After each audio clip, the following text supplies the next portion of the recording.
제1기 행군 대학생 인턴 기자 김현우입니다. 오늘은 6월 5국 보훈의 달을 맞이하여 조국 수호와 자유평화를 위해 신명을 바친 호국 영령들의 충의와 위훈 정신을 기리는 국립영천호 국원의 영면에 계시는 선배 전우님들을 만나러 왔습니다.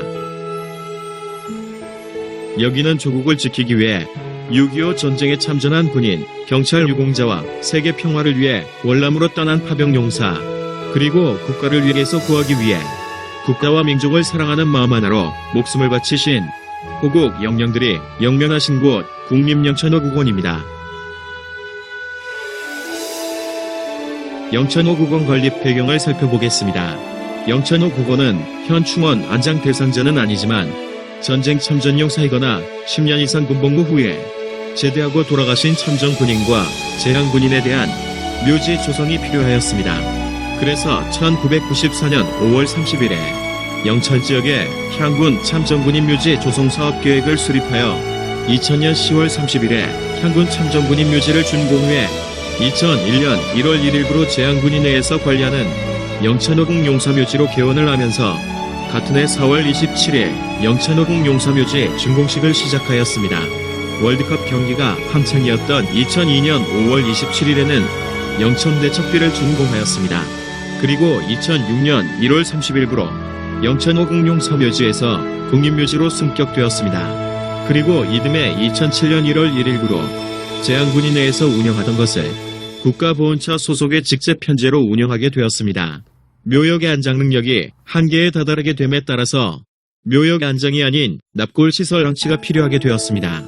2008년 8월 27일에 충녕당 제1관리 모델링 준공과 2012년 2월 24일에 충녕당 제2관을 준공하여 현재까지 호국 영령들을 모시고 있습니다. 그러면 현충탑 참배를 먼저 한 후에 묘역을 둘러보도록 하겠습니다. 현충탑을 가기 위해서는 홍살문을 지나야 합니다.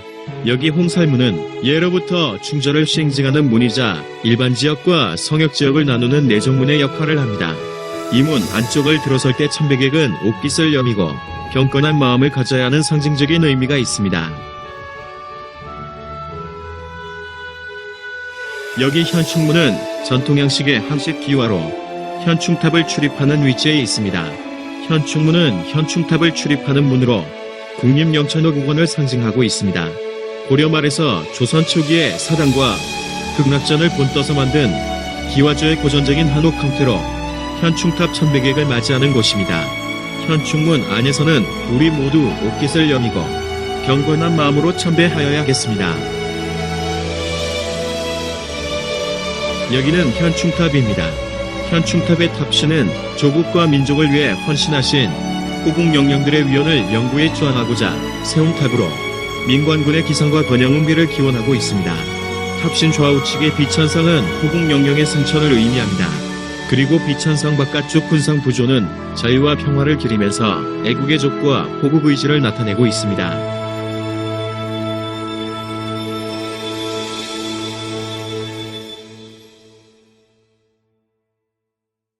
여기는 제1묘역으로 국가유공자의 묘역입니다. 4405위에 국가유공자가 안장되어 있습니다.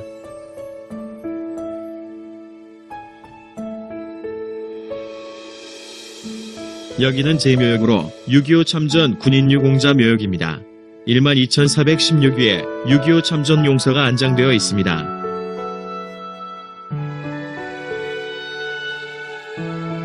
여기는 제3묘역으로 월남 참전 유공자 묘역입니다.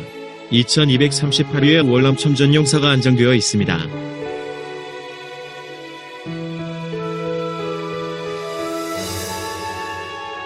여기는 제3묘역으로 6.25 참전 경찰 유공자 묘역입니다. 32회 참전 경찰이 안장되어 있습니다.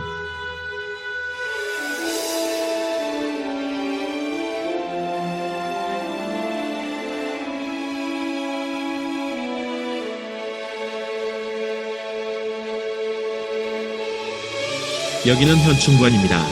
현충관은 호국 영령들을 안장하기 위한 의식을 거행하는 곳입니다. 민간의 장례식장으로 보시면 되겠습니다. 1층에는 강당과 합동 개별 안장식장이 있고 2층에는 호국 안보 전시관과 고인유품 전시실이 있습니다. 여기는 충녕당 제1관입니다. 충녕당은 민간에서 말하는 납골당과 같은 시설입니다. 1관에는 봉안실 19곳에 6,921의 안치 능력이 있으며 유가족들이 추모식을 거행할 수 있는 14개의 영상 참배실이 있습니다. 여기는 충녕당 제2관입니다. 충녕당 2관에는 봉안실 141곳에 25,008위의 안치 능력이 있으며 유가족들이 추모식을 거행할 수 있는 18개의 영상 참배실이 있습니다. 여기는 영천대첩비입니다. 영천대첩은 1950년 6월 북한의 남침으로 발발한 6.25 전쟁 초기 작전 시기에 대한민국의 국군을 건 최후의 보루였던 낙동강방어선의 전략적 요충지인 경북 영천을 국군 8사단이 9월 13일에 북한군 15사단을 섬멸하고 영천을 재탈환함으로써 전세를 역전시키고 인천 상륙 작전의 성공과 총반격의 계기가 되었습니다. 영천 대첩은 낙동강 전선에서 최초로 적을 폐주시킴으로써 북진의 선도적 역할을 수행한 6.25 전쟁 전반에 걸쳐 일대 전기를 마련한 전투였습니다. 1950년 12월 4일 전쟁 중에 북한 김일성은 벼로리에서 가진 노동당 중앙위원회 3차 대회에서 한국 전쟁의 패인을 분석하면서 우리는 영천을 점령했을 때 승리할 수 있었고 영천을 상실함으로써 패배하였다고 자기 비판을 하였다고 합니다. 영천 전투에서 국군의 승리가 전쟁 전반에 미친 영향과 의의가 얼마나 지대하였던가를 알 수 있습니다.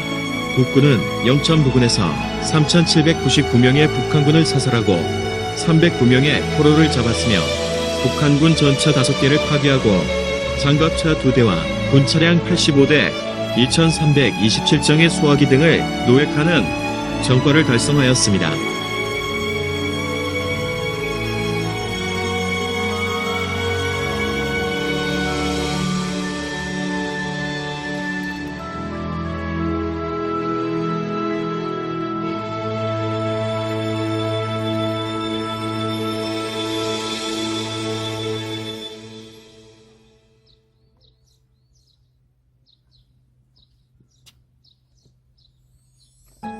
나라를 위해 헌신하신 분들께 마음을 담아 감사드립니다. 호국 영령들의 희생을 잊지 않겠습니다. 국가와 민족을 위해 신명을 바치신 고귀한 임들이 잠들어 계신 곳 국립영천호 국원에서 향군 제1기 대학생 인턴 기자 김현우였습니다.